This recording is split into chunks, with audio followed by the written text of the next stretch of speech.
Welcome to Penrose Learning, where we make understanding easy. You start by powering the laptop down and unplugging everything. You want zero power and no surprises. Once done, remove an external battery if the model has one and ground yourself to avoid static damage. Next, flip the laptop, identify the service panel or keyboard fasteners, and remove screws methodically. Place them in a labeled tray.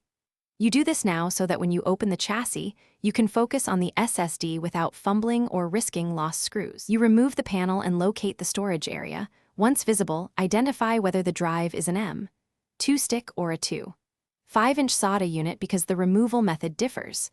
For M2, unscrew the tiny standoff and gently slide the module out at a shallow angle. Do not pull straight up.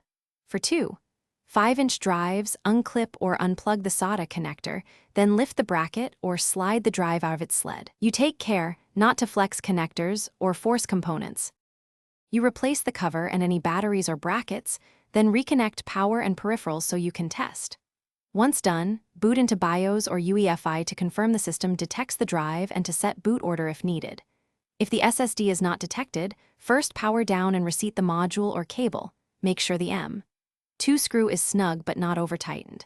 If problems persist, try a different cable or slot and check BIOS settings and firmware updates. Thanks for watching. If this was helpful, leave a like and consider subscribing. See you next time.